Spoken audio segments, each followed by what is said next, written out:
From Tally to Cali, It's time to wake up. Wake up! Wake up! Warchant.com is your ultimate Seminole sports source. And this is Wake Up Warchant, presented by Zaxby's. Now here's Warchant.com's Aslan Hajavandi And Corey Clark. What is going on, everybody? You know who it is. I'm Aslan. He's Corey. It's Wake Up Warchant, presented by Zaxby's. Indescribably good. I titled this show over on Warchant.com, the ultimate Seminole sports source, which let me go ahead and update that promo code. Boom. I titled it, Corey. Usually we do like a Wake Up Warchant Live Louisville week, right? Whoever right. Or they're playing. I'm not on the team, although it looks like I am. Check it out. I did Faceless University. I'm like, hey, join us at 6 p.m. live on YouTube as we talk about football season with no football game to be played. And check it out. We don't have a game this weekend, but some great news to kick us off on this Tuesday evening. Florida State's going to play 2 games after all, Corey. It is. The ACC just announced just a few minutes ago, right before we got, which was nice of them to get it out before we started the show. I asked Swafford if that could happen. He said, yeah, he'd look into it. So good for him. He gave us the schedule that Florida State will be playing Duke at Doak Campbell Stadium December 12th. And then they will be finishing this memorable season. Then the following week at Winston-Salem against Wake Forest. So you don't have to play Clemson. You get a home game. You get to finish with Duke and Wake. Maybe you can win one of those 2 games, and you feel a little bit better than you did, I don't know, after the NC State game. You feel amazing. This is a huge win. It's 2 games, one of them which is imminently winnable, as you guys like to say on headlines. And yeah, you have to go to Winston-Salem is kind of like paying the toll. And you Floyd Dabo, sign me up, man. And right. Here's my question for you, though. Go ahead. Here's my question for you, Aslan. So I know it's not out there yet. At least I don't think it is. Where are they playing Florida next year? Oh, they should be playing them in Tallahassee. Where will they be playing Clemson next year? They should be playing them in Clemson. You think? Yeah, I think you. But you didn't do anything. Am I being inconsistent there? I don't know. Last time we played Clemson was in Clemson. It was our turn to host, and it wasn't our fault. It's Clemson's fault. But then you don't want to. I guess you don't want to get your. So here's the thing: if you don't play Clemson at home next year, then you will have gone 4 years without getting a home Clemson game. You'll go 4 years without getting a home Florida game, and you also have Miami and Notre Dame on that schedule, home schedule next year, buddy. You could be talking about one of the all-time great Florida State home schedules in history. You have a chance to be playing the defending national champion, whether it's Notre Dame or Clemson, or I guess Florida for that matter. You might be playing 3. Don't put that out. Sorry. But you might be playing 3 of next year's playoff this year's playoff teams. But there is a chance, probably not a good one. And I don't think Florida State would want it necessarily, because then who do you play in 2022? You've got no gate. But next year, I just don't think it's fair to Florida State fans that they wouldn't get to play Florida and they'd go 4 years without hosting Florida and Clemson. They'd have to they'd have to go from 18 to 22 playing Clemson and Florida at home. But I also understand it's the odd year thing. So I don't know. That schedule's going to be there's going to be some work to be done in the offseason figuring out that schedule. Yeah, I just hope. Yeah, I'm trying to be consistent about it, but I guess you really can't be. I mean, because there's going to be some semblance of like hypocrisy. If like, well, Clemson, they came down here, but they should still do the return trip even though we didn't play. And Florida, although like the Florida thing, the game was even scheduled. Right. So say that, okay, we're going to pause it for this year, and then we'll resume it as though we had played that and do a return trip for the Gators. I mean, I would hope Scott Strickland won't be that obtuse. But you never know. I mean, Dan Mullen, I think, is definitely going to egg him on and is going to try to find every sort of – not that he really at this point needs additional angles to help him beat Florida State. But, I mean, I don't think he'll – like, yeah, fine. Let's be the good guys. That's not what he does. But yeah, I think you have a better shot of Florida coming here next year than Clemson. And maybe, you're going to lose to Clemson no matter what we're assuming in 2021. Maybe go ahead and knock that out on the road anyway and just chalk that up as a road loss. But then again, it's 4 years without getting to play your arch Atlantic rival at home. Well, it's the cost of doing business, man. If that means not playing them this year and getting, and that might very well be. That might be. You know what? Okay, fine. I don't think so because that's a lot of money, man. That's a lot of money. That's real money next year too, because it'll be assuming we all can go out and congregate together. That's real money. But still, yeah, that's going to be, to me, fascinating what this schedule looks like next year. Or maybe they moved the Notre Dame game. They asked the Notre Dame game to be moved to another year or something like that. But that's for later. Yeah. For right now, for 2020, you don't have to play Clemson. You get Duke at home, which is maybe, other than Syracuse, the worst team in the league besides yourself. And then you get out Wake Forest, which is not it's not outlandish that you could win that game too. So. And I mean, ultimately, is it like going to be a full month between games for them? And you get Jordan Travis, hopefully close to 100% or as close to 100% as he's going to be in 2020. You're talking about Florida State. Yeah, it would be about a full month, wouldn't it? Yeah. Maybe it'd be like a bolt. Yeah, he hadn't been hit in 4 or 5 weeks. This is huge. Like, I mean, I don't want to make too big of a deal out of it. I don't want to get too reactionary. But right now, where this team stands, if they did not play another football game, they're just in a really awkward position, because I know there's perception, there's reality, and whether those bleed into one another. The reality as a Florida State fan is that, listen, you only had 44 scholarship players. I think you should have found a way to play that game. Most 99% of you don't. But outside of the bubble of Florida State fans, the perception is that, you ducked Clemson, which I don't know. And then you kind of put Virginia on a tough spot and made them come back to Tallahassee, and then you didn't play that game. So you're competing against that sort of narrative. Well, now you got 2 games. I mean, you're going to play 2 games. Hopefully you stay healthy enough. I am going to ask Norvell if they get to the 19th against Wake Forest and they're in the same spot as they were in Virginia, but that's the finish line. Like, that's it. Like, would you try to still push through it? But you even want to make it like just treat it as a scrimmage, an exhibition game, just to get some guys some experience. Yeah. But you got 2 games to put stuff. I mean, Josh Kando talked about in September how he wants to put stuff on tape. I mean, you got to put some stuff on tape to show kids that you're moving this thing in the right direction, which I think offensively we feel good about. Defensively, we don't. I don't even know how it's going to look defensively, but you have to have your name out there. You cannot go, I don't think. And Florida State's not the only team that's had game canceled. I realize that. But to kind of like mail it in from November on, and like we're gonna go on and hit the road with a 2-6 record and try to bring people in, that's going to be really tough. I think you beat Duke, that gives you something good to feel about, and you'll be competitive against Wake. Well, and this was best case scenario for Florida State to end this season where they were, because you didn't want to just stop on a horrible 3-game losing streak where you got blown out by mediocre teams, and then you also didn't want to play Clemson because that would have been awful. But you get Duke and Wake Forest, who you can compete with. You get an extra home game, which is nice. But yeah, I think the biggest thing when you were talking about playing Virginia with 44, the ACC has also altered the way they test, which now they will have those final results, the day 3 of testing. Those results will be known on Thursday night. Therefore, a team will not fly when there is still results pending, which is what happened to Florida State the last 2 weeks, which is why they didn't play. Well, that's not true. They wouldn't have played Virginia either way, but Virginia wouldn't have had to go down to Tallahassee for nothing.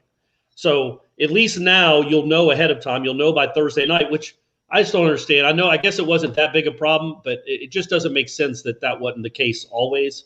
Like, that wouldn't have always been the case. But yeah, so all in all, you get Duke and Wake Forest to finish the season. You hopefully shouldn't be overwhelmed by any of them.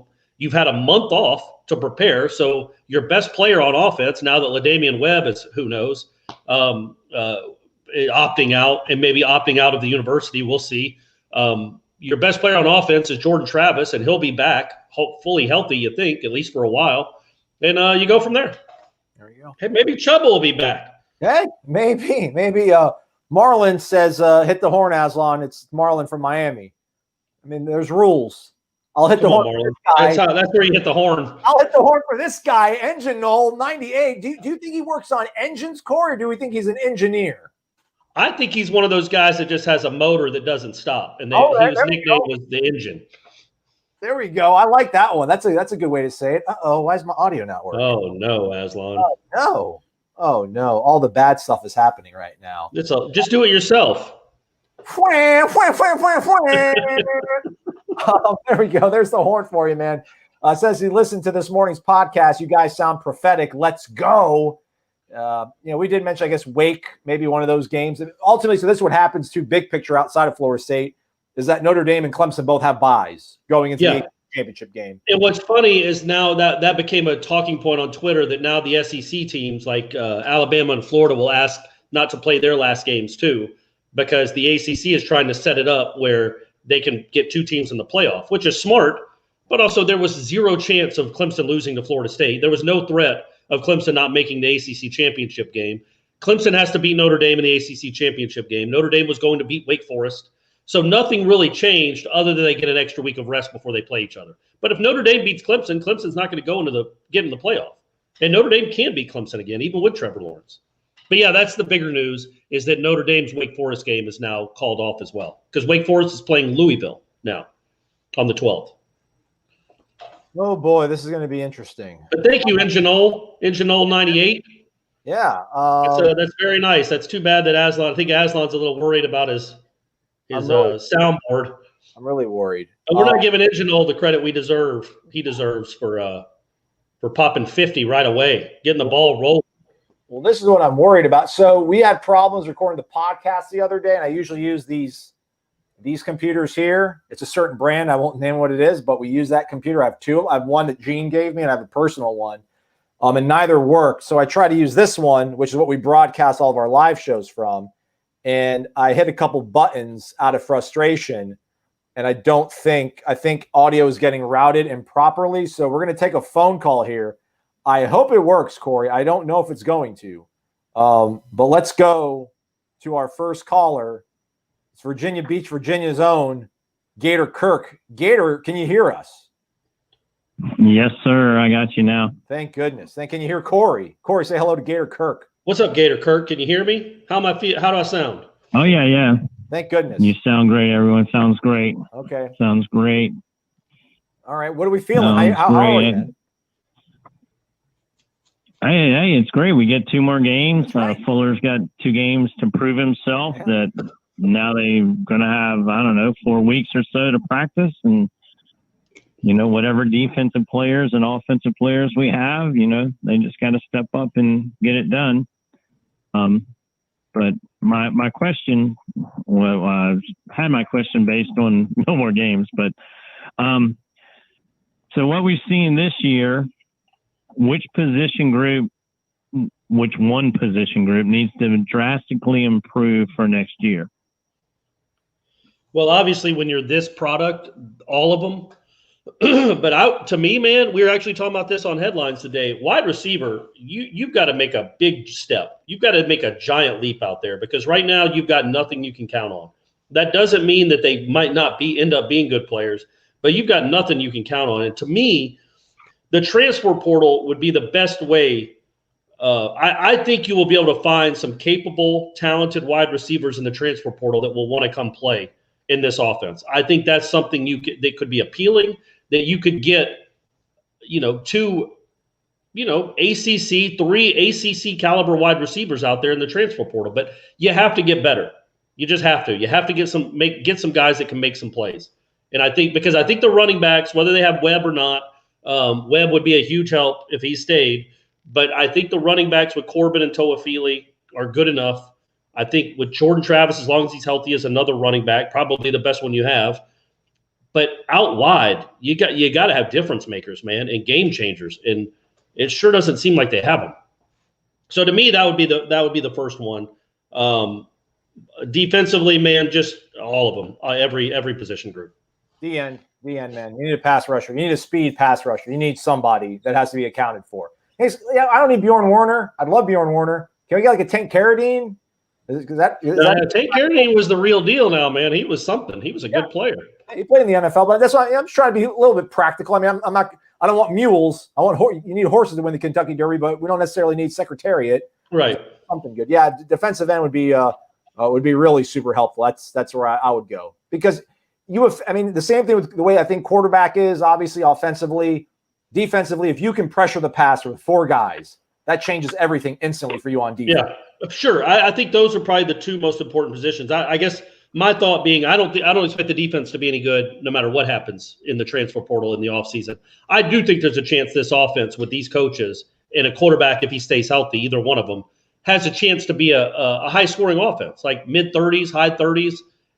But you can't do it with what you have at wide receiver. You got to have guys that can go make plays, because I do think you'll run the ball well, but you also have to be able to hit them over up top. And that's why I think a couple really good wide receivers would really help. And then you become one of the higher scoring teams in the conference. And that way you can maybe win a couple shootouts.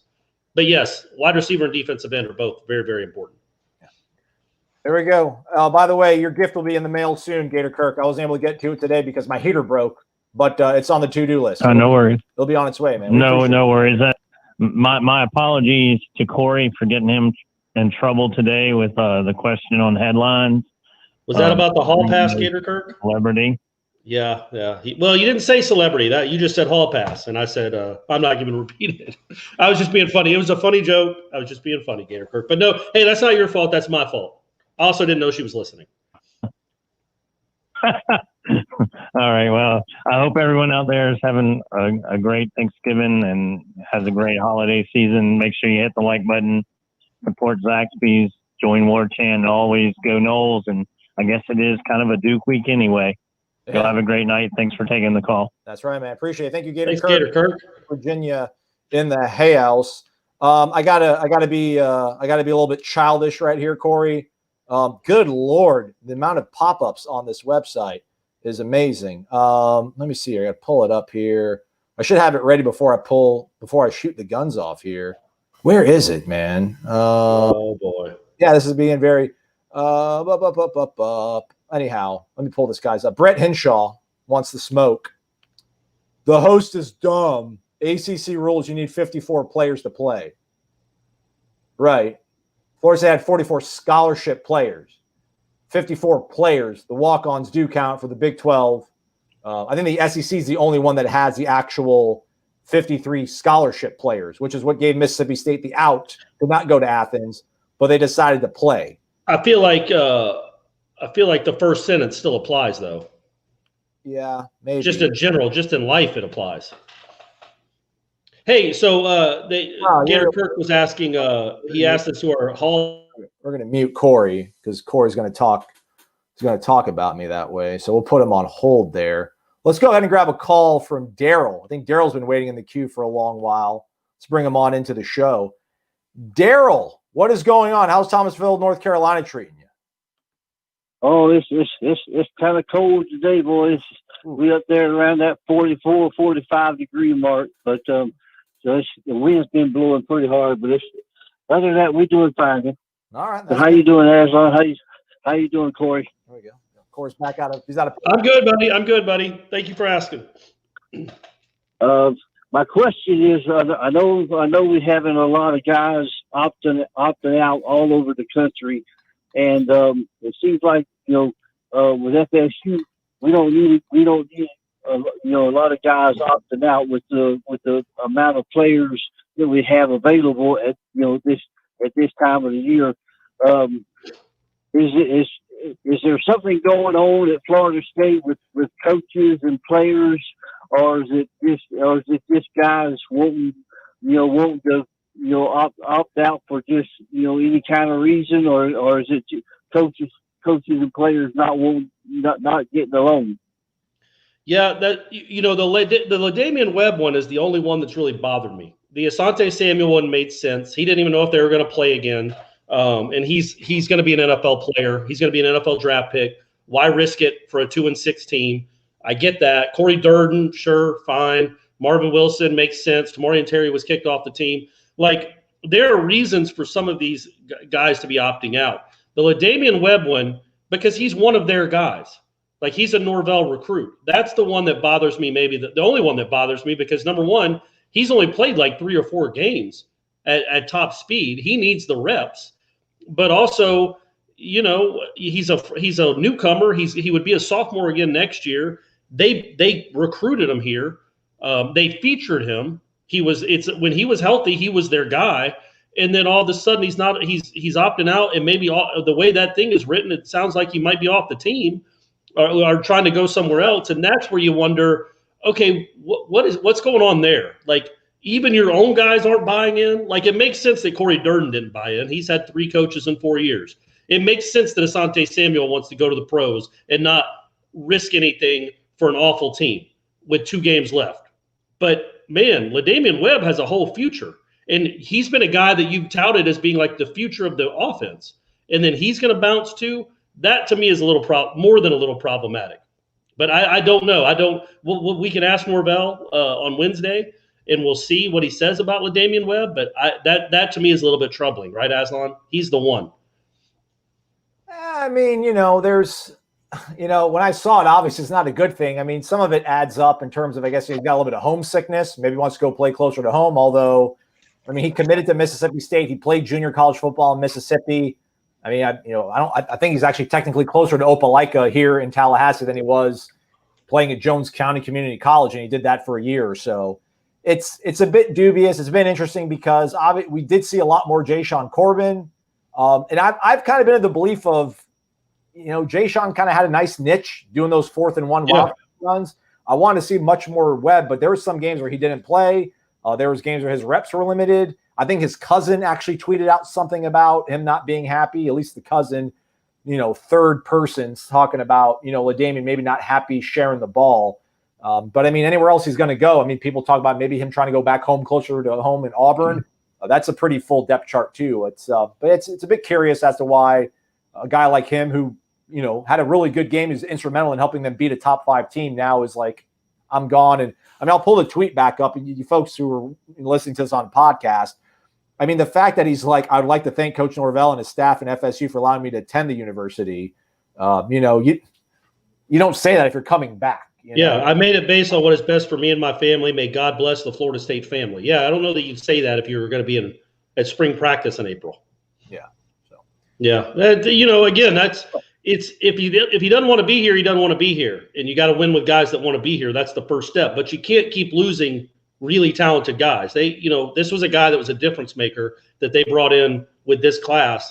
And now after 8 games, he's deciding he wants to go elsewhere. It just piles on top of everything, just pile like that snowball I was talking about yesterday, Aslan. Yeah, it just keeps on. There's more snow to it. Now it's got number 8 jersey rolling around in it. There we go. All right, Daryl, appreciate the call. Yeah, I got one more question for you real quick, if you don't mind. Sure. I know Cutler, he was, I guess, making a comment that he would get rid of one play any more games. Of course, I know he's got Miami this week, and he got Florida State next week. Now that was originally supposed to be a home game for Duke. Now he's got to come to Tallahassee. I wonder how he's going to have to, how he's going to feel about that. Yeah, Cutcliffe, ain't not happy. I would have been with him. Yeah, no, he got a home game taken away to go play at Florida State. Yeah, he's not going to be happy about that. But it's part of being in a conference. You got to be a good conference mate. But yeah, he gets Miami and Florida State, I guess, to close out the season. But hey, he doesn't have to make the season go longer than planned. It's still on schedule to end December 12th or whatever. So there is that. But we'll see. I'm sure. All right, guys. Well, y'all have a great day, and I enjoyed the show. And y'all guys sign up for Warchant, hit that like button, and go eat at Zaxby's. Y'all have a great day. Bye-bye. Right. Daryl from Thomasville, Georgia. Thanks, Daryl. Program. Thank you, Daryl. And yeah, I do hit not from Georgia. He's from North Carolina. I'm sorry, Thomasville, North Carolina. I apologize. Thank you, Corey. Hit the thumbs up button. We certainly would appreciate that. Let me see. I'm going to put the phone number. Hey, Joe Brinson. Joe Brinson is likes to run his mouth a lot, which whatever you can. That's fine. It's a free country, I think, still, right? Give us a call on the show. I want to just want to see what you got to say.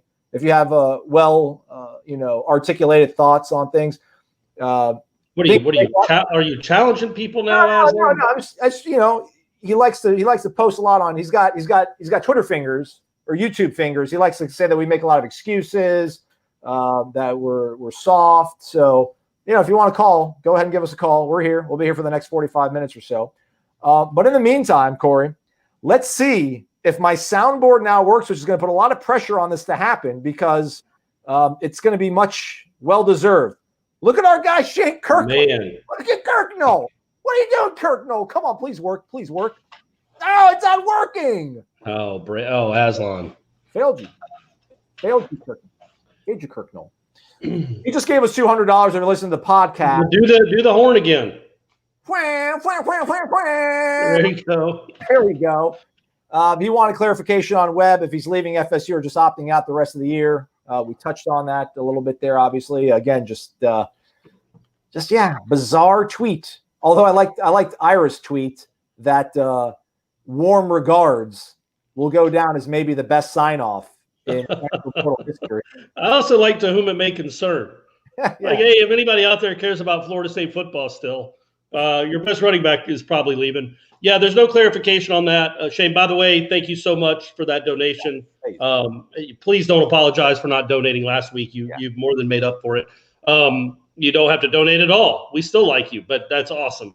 And yeah, there's no clarification. We'll ask Norvell on Wednesday when we get him what if he has any idea if La'Damian's coming back or not. He hasn't entered the transfer portal yet, but that could be changing any second, any minute, any day. Correct. Yeah. By the way, I do like that the Twitter transfer portal thing that you told us to look. I started following that. That thing's awesome. Yeah, but it's also a little bit depressing because there's not a lot of good rafts. Not yet. On that boat. It's like a Kent State wide receiver that has 26 catches in his career. It's like, all right, well, that's not quite what we're looking for. Yeah. But just wait till that glorious day when you see Tyler Grubbs in the transfer portal. Let's hope, man. Let us hope. All right, let's get back to the game, by the way. They rescheduled a game with TCU. Louisiana Tech's going to be a opponent of TCU next weekend. Again, to Corey's point, Shane, a.k.a. Kirknell, thank you so much, man. That's incredible, man. It's incredible. I'll use it to fix my heater. It'll be great. It'll be great, man. I'm doing fine. All right, let's take another phone call, Corey. It's gonna be our friend down in Napoli, Mark.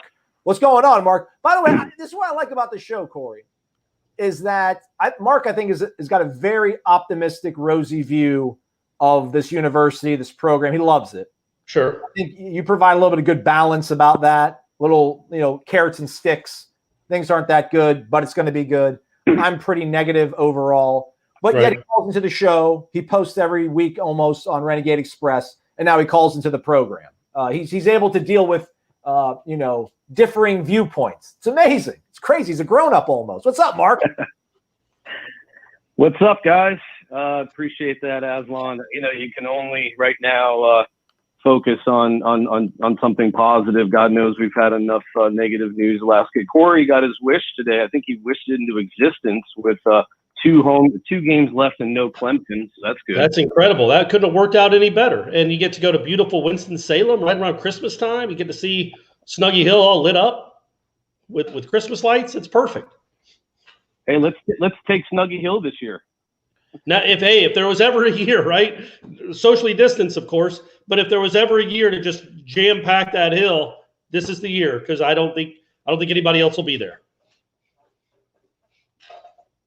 Well, that's all right. We're playing, and it could provide a nice positive ending to the year. A couple of teams that we can certainly beat, but I want to kind of throw it a different perspective on the transfer portal, because I did a little research today, and you guys can correct me if I'm wrong, but I believe the NCAA is voting on January 1st on the one free transfer for all players without sitting out a year or getting a waiver. And I'm concerned it's going to start like an arms race in the transfer portal. It could come back to hurt us too. So yeah, we have to go in there and do our best, but we're going to have guys like, I don't know, Amari Gaynor, Chuba, who knows? What if they decide to move on? My point is, we don't really know what this roster is going to look like next year if that comes into existence. So I didn't know if you agreed. Yeah, I 100% agree, and that's the issue when you're a team that is lesser than, which is what Florida State is now. Florida State usually eats at the bowl. They usually eat at the big table. They get their first pick. As Calipari likes to say about Kentucky basketball, no matter what the recruiting rules are, Kentucky eats first. They get the big piece of chicken, whatever his metaphor is. Florida State used to be in that area. Well, now they're not. So now it's not only recruiting guys, it's the guy. You don't want to become like an organ donor for Alabama or Clemson. are Georgia, or are these big time teams. Like if Chuba Purdy has a great year next year, let's just say, but they go 4-7, you don't want him then to be able to say, I'm going back to Arizona State to win a Rose Bowl or wherever he might want to go. That's the issue when you're not a destination school. And Florida State right now isn't a destination for big time players. And if you keep losing games, we all would. As much as the people watching this show might love Florida State, and I know you do, why else would you be watching this? That, if you're 4-8 and you've won 9 games in 3 years, you might say, you know what? I want to be like Trey McKitty. Not that Georgia's been great this year, but I want to go win 9 games and go to a bowl and at least compete for championships. And that's a real concern, man. I think, Florida State's going to have to Florida State, I think, will lose some kids to the transfer portal because they want to go win. And that's a place Florida State's never been in. And that is a concern that not only do you have to recruit these guys on campus, if they develop into something, then you have to keep them on campus. And until you turn this thing around, and hopefully it's within 12 months or 24 months, and it won't be a big concern. But if you don't, then that's always going to be a concern because there's going to be no punishment. Not that there is really right now anyway. Everybody gets a waiver, but there's no punishment for transferring. And some of these guys might say, you know what, it looks like a lot of fun to play at Alabama, and they need an outside, like Landon Dickerson. Nobody can fault that move. That's what I know that's a lot of rambling, but I do think that's a genuine concern when you're a team that's not very good like Florida State is. The rich will come and get your organs. The good man, we need a great tailback. That La'Damian Webb kid could be a good third down back for us. Let's go get him. Or he could be an all-purpose back for us. Let's go get him. That's what could end up happening if they don't turn this thing around. Aslan, you agree? I know I talked a lot there. Yeah, I wasn't even paying attention. I was trying to fix the soundboard. All right, Mark, do you agree? I'm cool with it, man. I think where Florida State's at right now, I think we have much more to gain with the 1-year waiver than we have to lose. I mean, I think Alabama, Georgia, I don't know if that's what Corey was talking about, but I think those teams that are stocked full of 4-stars that think, I don't know, although that might be the entitled mindset that you want to get out of Florida State, but a lot of these guys, committed to Alabama, Clemson, Ohio State, and they think they should be playing at those places, and they maybe got a raw deal.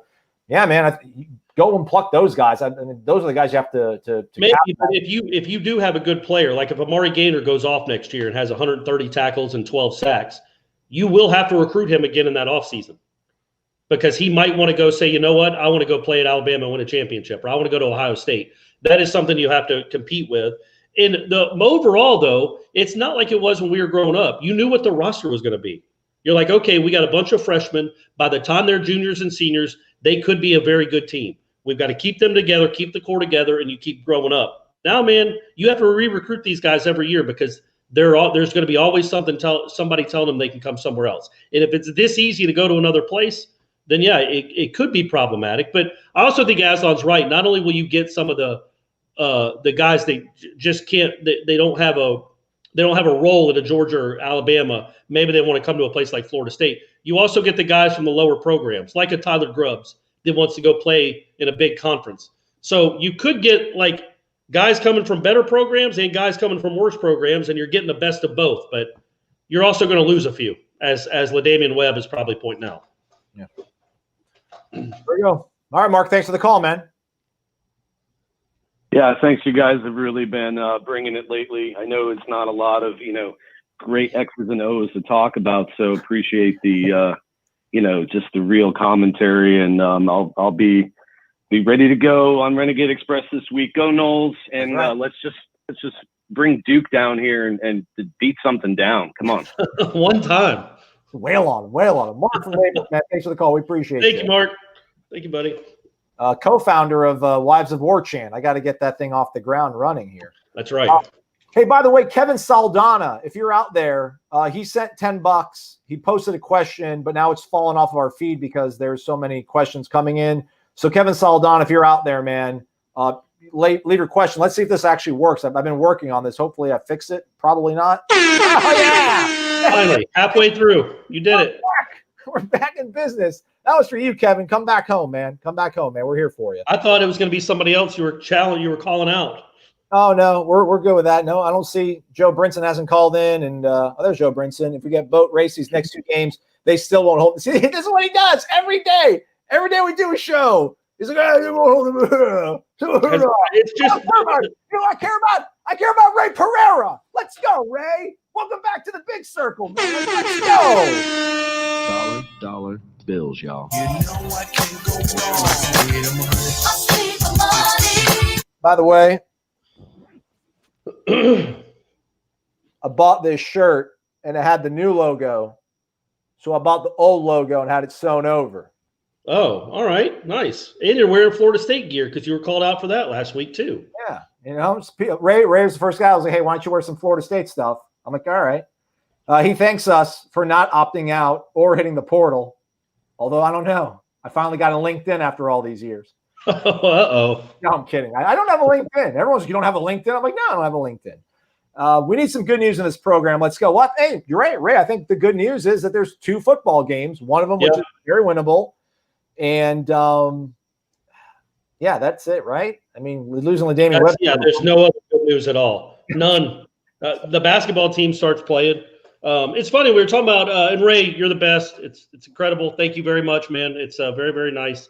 And yeah, I was about to say before we get to Corbin, what that tweet was, or that comment, I guess. The Norvell thing is, we're talking again. I don't mean to keep bringing up headlines. That's another show that's not technically affiliated with Warchant, but we were talking about Norvell and how he kind of gets a mulligan because this season is so goofy, but he doesn't.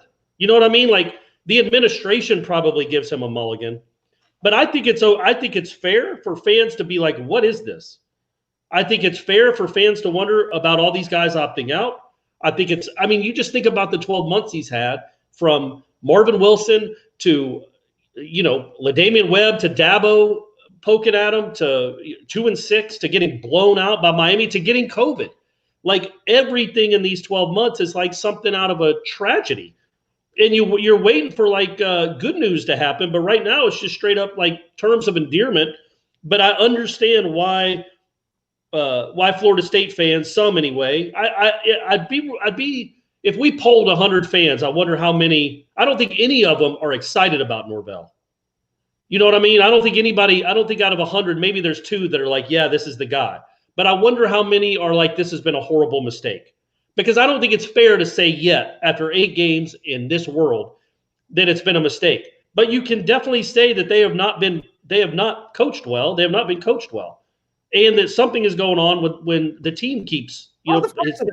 They haven't been coached well defensively. The offense has shown you enough there's like enough on the hook. Yeah, but going back to the Miami and Georgia Tech games, you knew James Blackman was your quarterback. So why did you you look good when Jordan Travis can make people miss and do an and one mixtape. But when James Blackman is your quarterback, you couldn't cater anything to him. You couldn't do anything at all. No, they had they had good opening drives. They had then it just second half against Notre Dame, they had a good opening drive. Second half against Notre Dame with Blackman. Yeah. So there's some of it. But it's not, they don't get a pass, is what I'm saying. I don't think either one of us, at least I hope not. It doesn't sound like we give him a pass. But we also know the reality. This is year 0. It's not even year 1. It's year 0. Next year is year 1. It's year 2 for Florida State fans, but for the administration, it's year 1. Let's see what this guy looks like with a real offseason, with a real spring practice, with a roster that if he has one, who knows, he might have 12 players left. But if he has a full roster, what he can do with that team. But as I pointed out, next year they got to play Notre Dame, Miami, Clemson, and Florida. So you're starting the season with 3.5 to 4 losses. So there's only so much you can do, but let's see if it looks better next year and if there's growth. If they can get to 6 wins next year after this debacle, I think people will be like, okay, I see it trending well. The biggest issue with Norvell, and then we'll go on, the recruiting is something that could really be concerning. He did not bring in a guy that knows Florida. Excuse me, did not bring in like a James Coley type, a Damian Craig type, that are known as great recruiters. And you look at that recruiting, the recruiting rankings right now, especially after Altmaier I think they're in the 40s. He kept Dugans. I would have liked to kept Telly. I don't know if he could have kept both. I don't know if it was like a coin flip and he decided to keep Dugans over Telly, but Yeah, and he's got no Florida guy really on this staff. He didn't bring anybody new. I mean, he retained Ron Dugan. So if there's one thing to complain about that's I think completely and 100% justifiable, other than the Adam Fuller hire, is the recruiting, because it's not going well, and he didn't put together a staff like Jimbo did that was world-class recruiters. Yeah. And you need to do that when you're rebuilding. So we'll see how it goes from here. Again, I'm not trying to straddle some sort of like fence on this, man. I don't have a torch or a shovel, and I don't have garlands of fresh herbs and spices to be like, oh, we love you, Mike Norvell. But at the same time, I'm not trying to pack his bags. But I mean, listen, there's 12 I counted. There's 12 first-year new school Power 5 coaches. So I mean, not necessarily their first Power 5 job, but this is their first season. 12 coaches, first season at a new Power 5 job.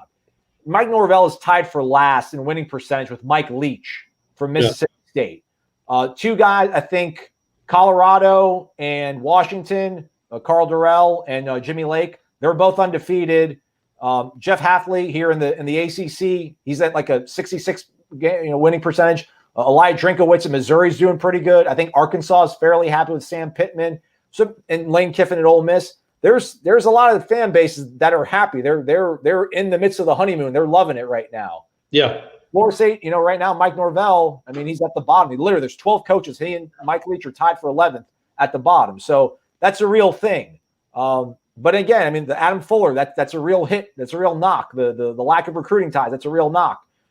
They've done a couple things, I think, offensively. They've managed games in certain situations that I feel good about. That gives me hope that when they do get some better horses, maybe things can turn around. But yeah, I mean, don't get it twisted. I'm not celebrating him, but at the same time, I'm not saying, listen, I pulled the emergency exit on Willie Taggart. They don't have the money to do this again. So I realize there has to be a little bit of patience, but there needs to also be some progress too. So. Yeah, it will see. Like if we're in November next year, well, now I guess we're now in December. November of next year is when you'll have a real temperature, I think, of the fan base on this program and this coach. And I think that would be fair. It doesn't mean he's on the hot seat, but it will be like, you got to prove something to me, man. Because it's not just that they're losing, they're getting blown out. There he is. There he is. Dog.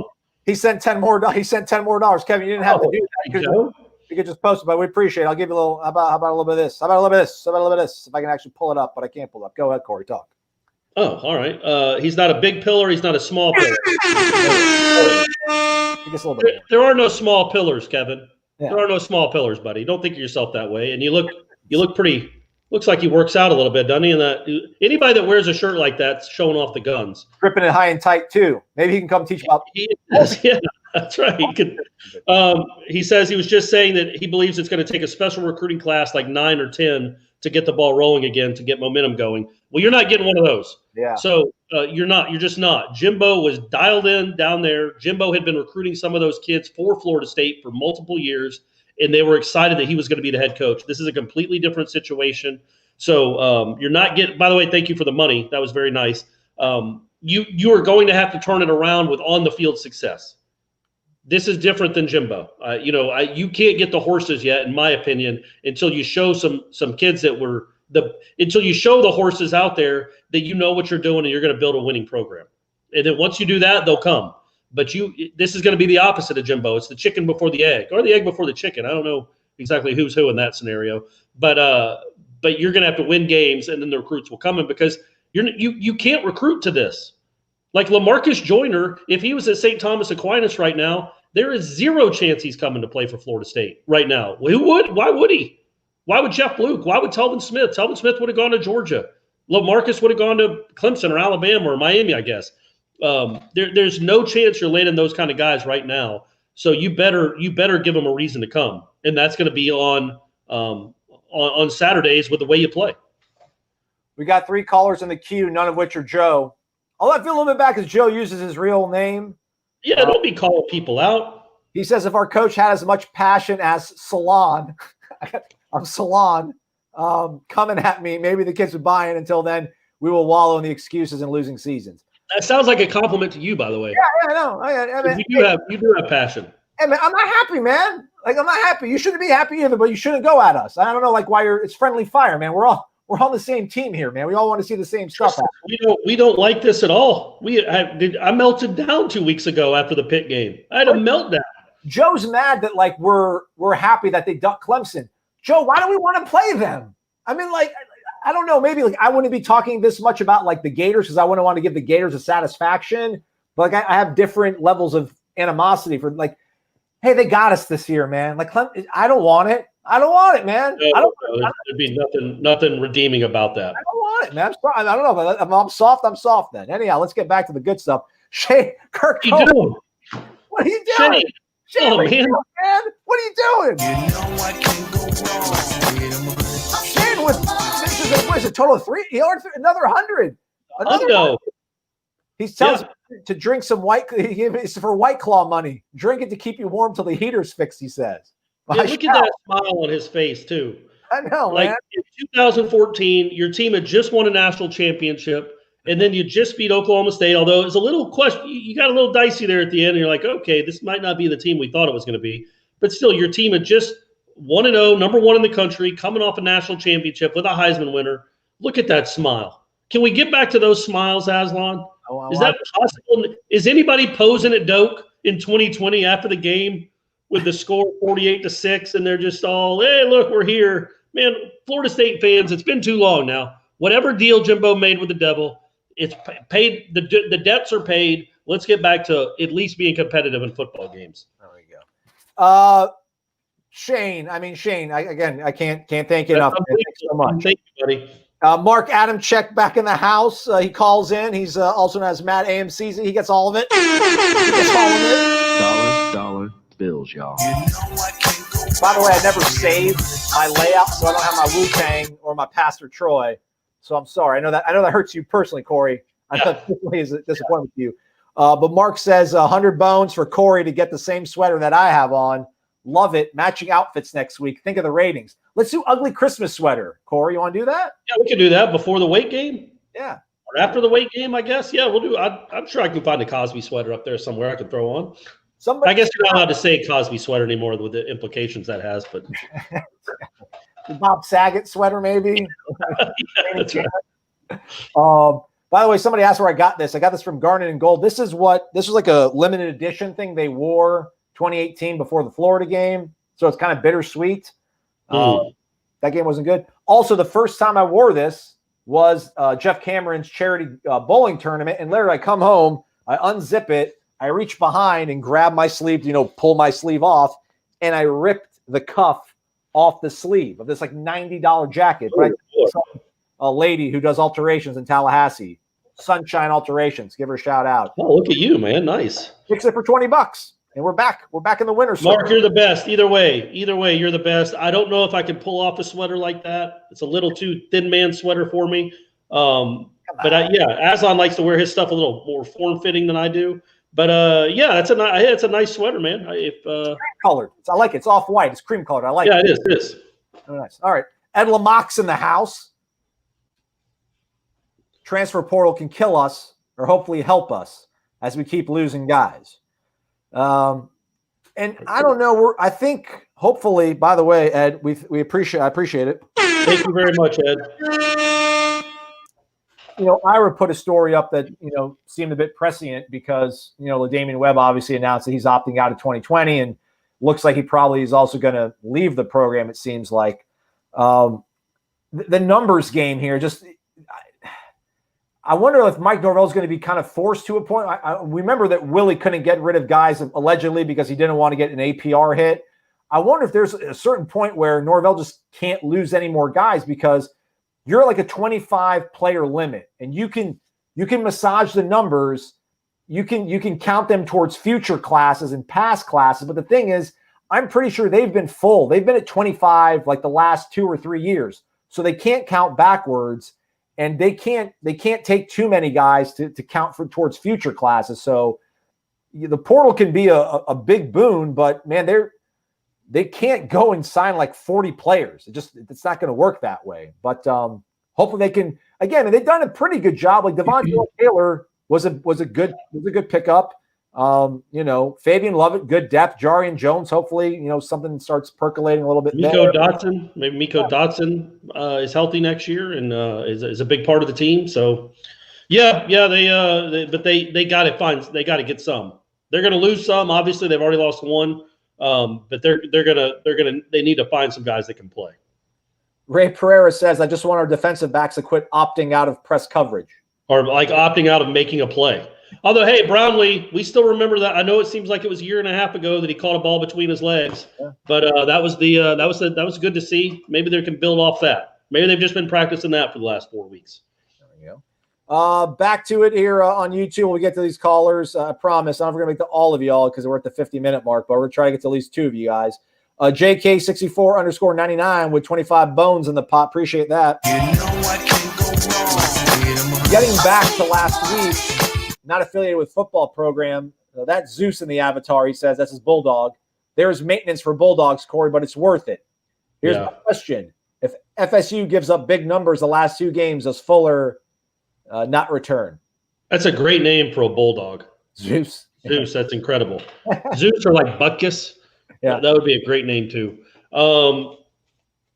Look, there's a chance. Again, I keep coming back to there's no way to know for sure.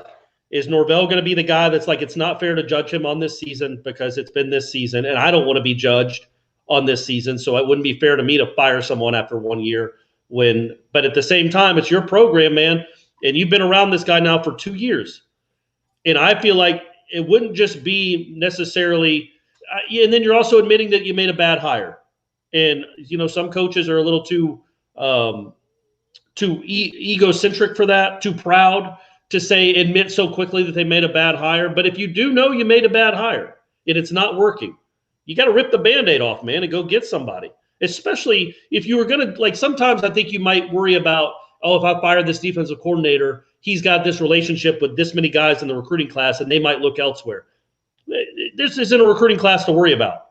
You need to go get a great staff. And if that means firing your defensive coordinator after 10 games, then so be it. I'm not saying he will. I don't know if he will. And they are going to give up big numbers. There's no doubt about it, right? We don't expect Duke to come in and score 7 points. They're going to score 35. They're going to score more points than they've scored all season probably. Wake Forest will do the same thing or close to it. That's just what we expect. But it's just maybe a philosophy with Norvell about coaching hires. And if he believes in firing a guy after 1 year, that's what it'll come down to. I certainly wouldn't be again, as much as I say you can't judge Norvell, it seems a bit hypocritical that didn't say, but you can judge as coordinator. You know what I mean? But Norvell's the boss. I don't know. I mean, the defense has just been an abject disaster. Yeah, it's been an utter failure. Yeah. And I don't know if the precedent was set with Willie and hiring Kendall, where it's like, hey man, this, because I do wonder, Ed Burr, David Coburn, what the more well-heeled boosters, what are they thinking? Because a lot of people on Warchant, they realize. I mean, my brother, who's a very passionate Florida State fan, is just like, hey man, what did we expect this guy to do? He was kind of a no-win situation for Mike Norvell. I don't necessarily subscribe to that, but this first season, I mean, at the end of the day, it's going to be a 2-8, 3-8 team. Yeah. I mean, I don't know how you can just be like, hey, we understand it was really rocky. Let's run it back and see what we got, and then maybe pivot off of that. I just don't know if that's the kind of way you want to come out the gates in year 2, but you also don't want to be, hey man, he's got to go. I do think you have to make the investment to him that, hey, if you don't believe in that, we all make mistakes. There's one of them. I think it's legitimate. It would be legitimate for Coburn and the power brokers to come in and say, explain to me why he's the right guy for the job, other than we'd owe him a buyout. And it's not a small buyout. It's $1.6 million. But other than we owe him a buyout, why should we keep Adam Fuller? Make the case for Adam Fuller. Why does it look like this? Why is it one of the worst defenses in the United States with some guys that will be in the NFL, multiple guys that will be in the NFL? Why does it look like this? Why did Notre Dame average 12 yards a rush?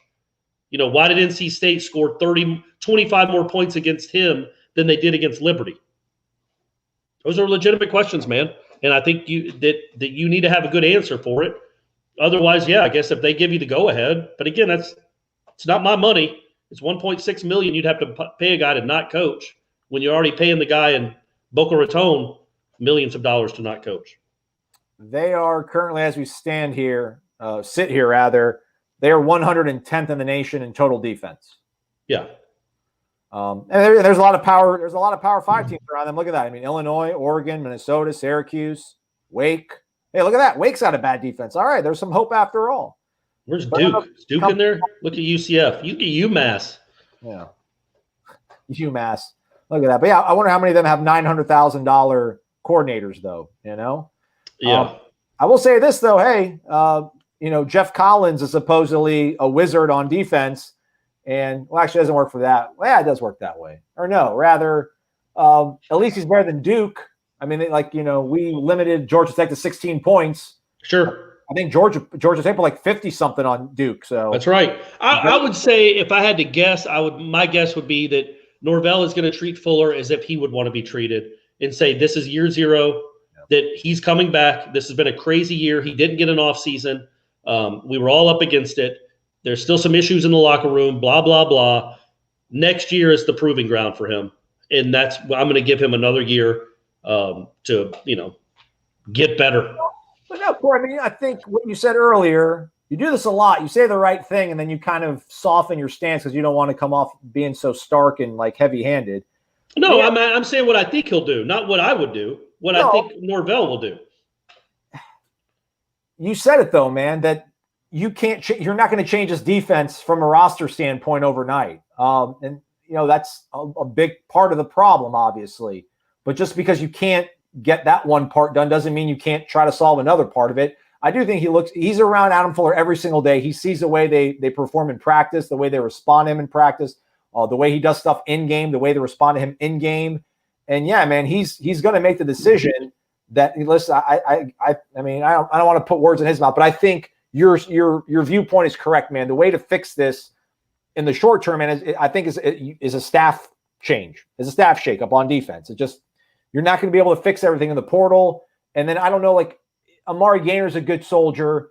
Jarvis Brownlee's buys in, but I mean, you just step away for 4 months. You guys all come back in March, and then it's like, all right, let's try it again. Like I wonder what kind of buy-in you'll get from them. And just, it's really tough to imagine them having that sort of stance or whatever. Let's try to rifle through some phone calls real quick. It's the Pitmaster from Perry, Georgia. It's Chris. What's going on, Chris? What's up, guys? Oh, not much. Just living the dream, man. How are you? How was y'all's Thanksgiving? Good. Thanksgiving was really good. It was small, just me, my mom, and my brother. And then my dad is elsewhere, but I went and hung out with him too. But it was good. Yeah, we only, I had just one argument throughout the whole day, sitting outside on my mom's patio with brother-in-law and sister and Brady. So yeah, it was good. It was fun. It was good. Good. Thanks for asking. How was grandma's turkey? Not as good as a smoked one, but understood. You're right. I got another little bit of info for you guys. Perry, Georgia, since we're rolling into basketball season, is also the home of Al Thornton. Absolutely. One of the greatest developmental stories for Florida State ever. Like that guy was, he wasn't all that known around the country, and then he was I think he might have even been redshirted, which never happens with good basketball players. And then he turned out to be a lottery pick. Yeah, old Al Thornton. Yeah. Yep, we're sending them down y'all's way. So keep it up. That's right. Yeah, I know, right? But I got a question. It's more related to the hindrance on the recruiting. Our like cherry on top of everything's always been getting guys on campus. Everybody wants to come to the Florida State campus once they see it, and it's really just tying our hands behind our back this year because we don't have the wins, and then we also can't do official visits. But what are the limitations for these guys coming on campus and getting to kind of see what the Florida State lifestyle is like? Is there anything they've done to try to incorporate as much of that as they can, third-party wise or whatever, or anything that guys might know? That I don't know, but they've been doing a lot of virtual tours, and these guys are allowed to come to campus on their own dime. There's no official visits, but if you live in Perry, Georgia, and you're interested in Florida State, like you can come to campus. And I think what they do is that they'll call the staff while they're on campus, but they'll just like do a FaceTime call, like as they're walking around campus. So they're trying to do things, but like you can't have there's like the you can't bring them into the football facility and show them all the bells and whistles, but you can show them kind of around campus and recommend some stuff to them. And they've also been doing virtual tours to show the kids, what the facilities look like that they're not able to go into right now. So they are trying, but it's not the same. It's not. Yeah. It's just not. It's not the same. And it's that's coming out of other people's pockets to have to come to Tallahassee, and every school is dealing with it, but not every school is in the hole that Florida State is. And Mike Norvell really prides himself on being a really good recruiter. He prides himself on his program being his best recruiter, in the way they practice, in the way he teaches and coaches, and he wants to showcase that off, and he hasn't gotten a chance at all. Neither is anybody else, obviously. But again, when you're taking over a first-year program, it's bad enough. And then you can't even have kids on campus officially. And official visits are different, right? We're all grown-ups. Official difference for a Florida State football recruit, official visits are different than unofficial visits for a variety of reasons.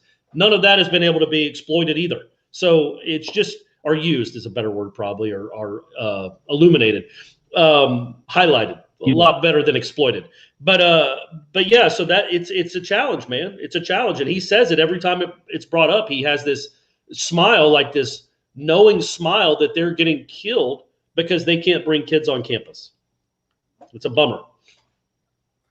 I'll tell you what, guys, I came down there in 2004 for my visit, and I was blown away. If I could afford out-of-state tuition, I would have gone, instead of played somewhere else. But that was just, I'm telling you, that is the meal ticket for Florida State, and it is just killing us. Yeah.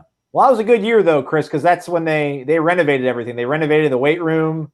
They put the statue out front, the stained glass and all that came out in 2004.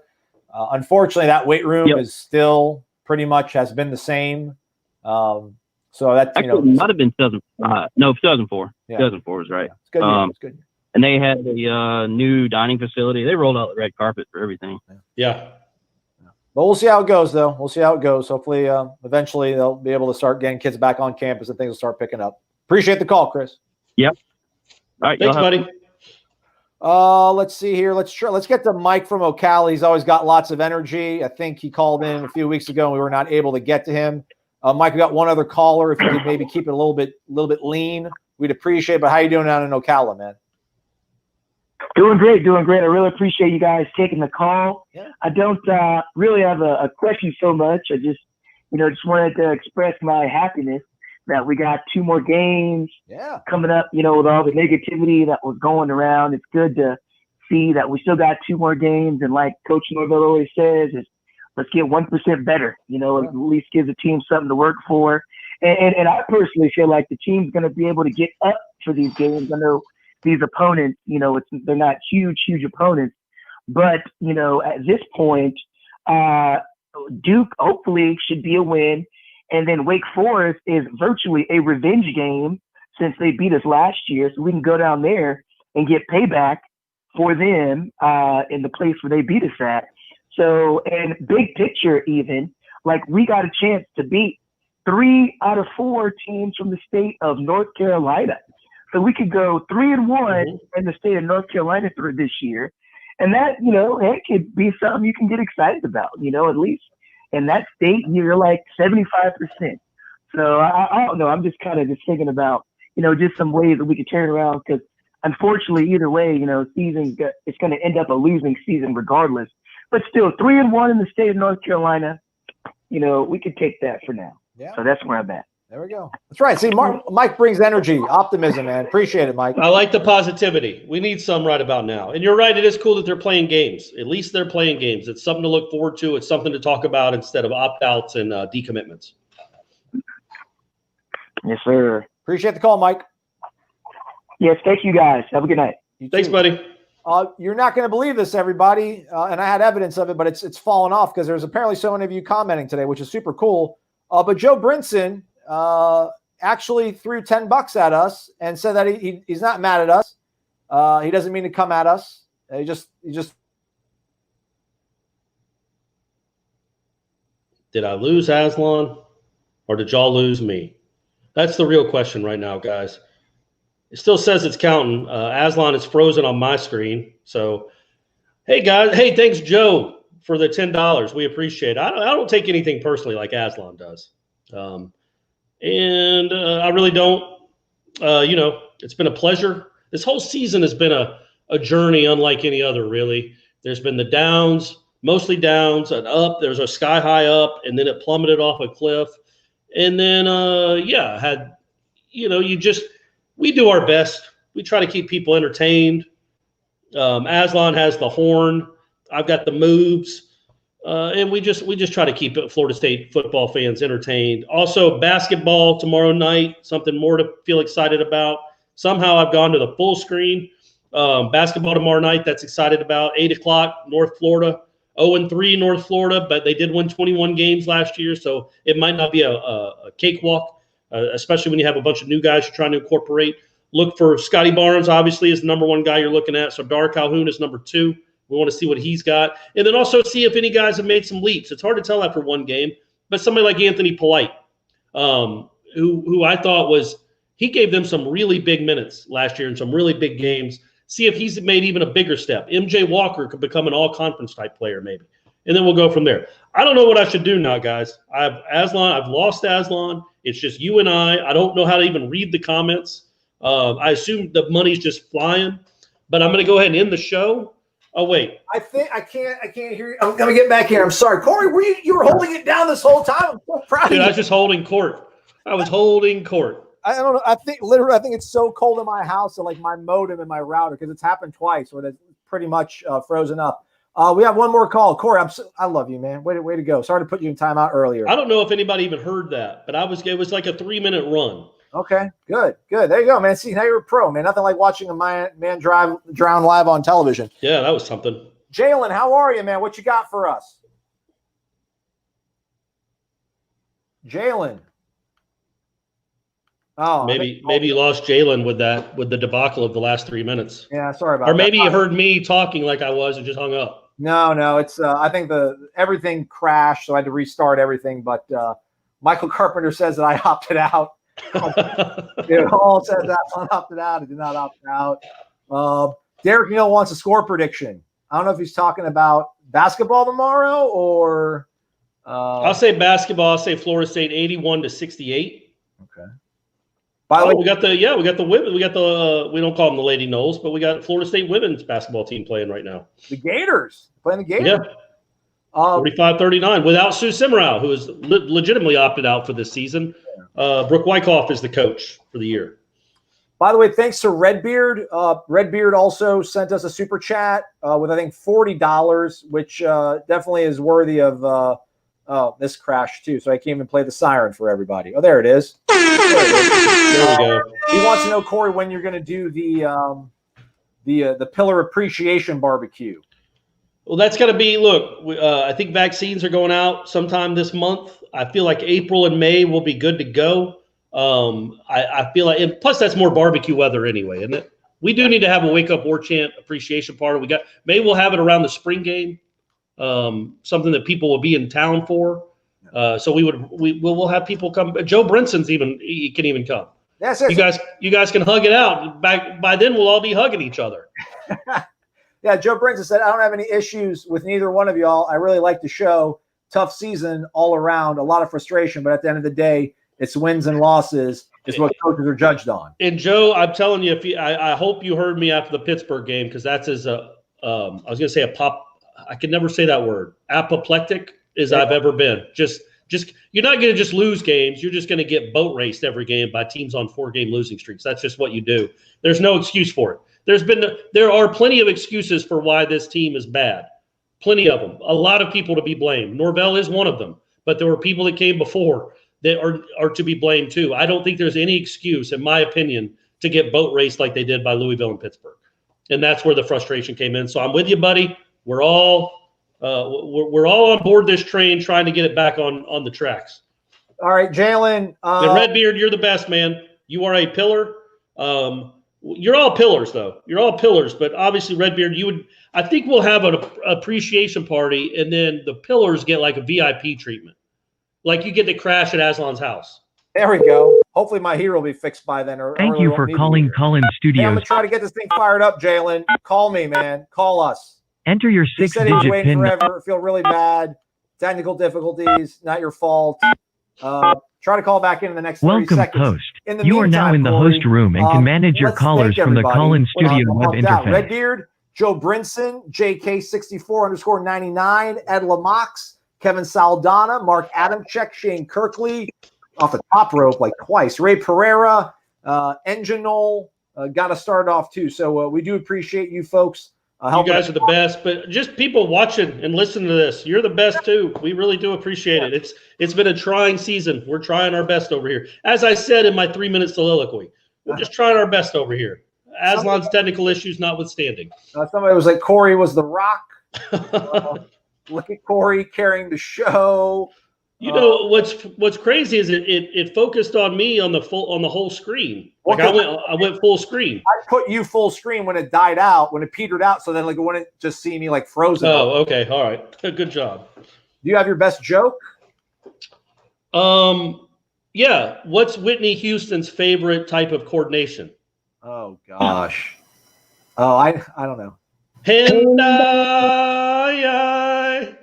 There you go. That's a good one. Jalen, thanks for calling back in, man. What's on your mind? Let's wrap it up tonight. That was actually a decent joke. Not bad. Right? I thought it was all right.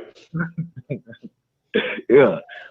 Real quick though, one, appreciate everything that you guys do. You talk about this football team day in, day out, week in and week out. I know that it's kind of like, talking about a girlfriend that left you for your brother or something. So I know it hurt, but you have the reigning, defending the men's basketball national champions playing tomorrow. So that's cool. We get some basketball. But to my question that I posted up there, but appreciate you for taking my call anyway. What 3 changes would you make to this staff going into next year if you were given the okay and if we had the money to actually do it? I said I'd bring in Muschamp, Telly Lockett as the running backs coach, and Peter Work as receivers coach. Yeah, in Muschamp, I think I don't mind any of those. I think Peter Warwick hasn't done it at the college level, but it's not like the wide receivers have been great here lately. I don't know that Peter Warwick can teach the kind of things that Peter Warwick did. It would be awesome if he could make Keyshawn Helton move like that. But Muschamp for sure, and I think Lockett. I'm not saying any of these guys need to be replaced. I'm just saying that I like where your head is at with Lockett, as Aslan said, because of the recruiting angle. You've got to have a guy that knows this state, in my opinion, that knows this state, specifically South Florida, and can get you some inroads down there. Because right now you've got a staff that doesn't have any real history in the state of Florida, certainly in South Florida, and that's where championships are won, man. When you look at the 93, 99, and 2013 teams, there's a lot of South Florida kids on those teams. And right now, they're not. Do they have any? Aslan, didn't we say they had one kid from that area that's committed? Jarvis Brown. No, I mean on the current recruiting. They got one kid from Hollywood, Kevin Noles. Yeah, that's not cutting it, man. You got to go down there and make an impact. And so that to me is what needs to be. He needs to. That's almost as important to me as D coordinator. Is find somebody that has a connection to, even if it's Luther Campbell. Those kids listen to him. Have Uncle Luke send them up this way, man. Make inroads somehow down there in Miami. I don't know if Will Muschamp is the juice worth the squeeze on that? I mean, you'd have to give him. Because I think the name on the recruiting. Yeah. Like Adam Fuller might know defense up backwards and forwards. It hasn't been proven this year, but he might be a great defensive mind. But if you're not bringing kids on campus, if kids don't want to play for them, there's only so good you can be. Yeah. Muschamp, I think, has number one, he's proven he can put together really good defenses and awful offenses, but he can put together good defenses as a coordinator. He knows what he's doing, and I think that name recognition would be big. I also don't. I'm not saying there might be a 2% chance of that happening. I don't want to get people get excited, but that to me, I wouldn't mind if you're going to fire Adam Fuller, you better have a name in place. And if the name is Will Muschamp, you fire Adam Fuller 2 minutes ago. Yeah. And this is a little bit, I don't want to say morbid, but if you're Will Muschamp, like people say Derek Mason, which again, these are just head coaches that have defensive backgrounds that sound good.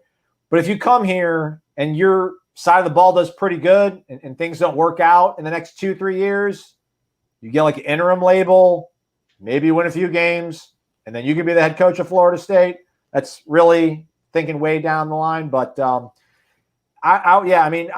Lockett's not going to come back to Florida State. He's at Miami. He's happy to home for him. I don't receivers coach. But somebody like that, right? That's what I meant. Like somebody like Telly Lockett that has Florida ties. Maybe someone that's a little bit, I don't know. Like I thought that was Ron Dugan's thing, man. Like that was the kind of decision. Like you lost David Johnson, so you kept Dugan because that was your Miami guy, and that just hasn't worked out. But defensively, I don't know if I want Muschamp or if I want a guy that's just strung together like 3 good seasons at a, like the Cincinnati DC maybe. You can't turn down Will Muschamp, but again, I don't know how practical. Yeah, you said Jim Leonard, right, at Wisconsin.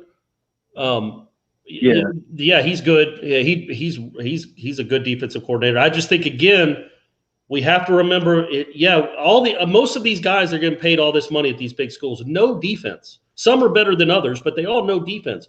But if you can't bring players on your roster to compete, I mean, Jeremy Pruitt, it was a combination of him being really good at his job and having an NFL roster to work with. So that to me, you've got to get somebody that has some name recognition if you're going to do something like that will excite people to come play defense at Florida State.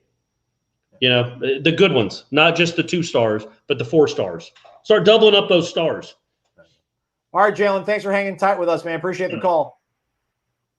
Appreciate it, man. Y'all have a good one. That's right, man. Thanks, Jalen. From all the way in Colorado, man. That's crazy. So, all right, an hour and 16 minutes is plenty. Again, thanks everybody for watching. If you could hit the thumbs up on the way out, everyone who threw in money to the tip jar, super awesome. Much obliged. Again, we get Mike Norvell at 11:30 or 10:30 in the morning tomorrow. Yeah, 10:30. I have one question to leave us with, Aslan. Absolutely. Would Peter Warrick be the best receiver on this team? Right now. 43-year-old Peter Warrick or whatever he is, 40-year-old Peter Warrick. It's like Tyson. Like, are we going to get right? Maybe him and Dugan's can have like a route runoff. Whoever can like run the best, most crisp routes keeps the job. Gets the job. I think there's a chance he would certainly play. I don't know if he'd be the best, but I think he would definitely play on this team, and he'd be in the rotation. Something good to think about. All right, we'll be back with a show tomorrow. We'll have a basketball game to dissect and discuss. So that'll be super cool. For Corey and Aslan, thanks for watching. Promo codes below. We'll see you over on warchant.com. Thanks so much, everybody.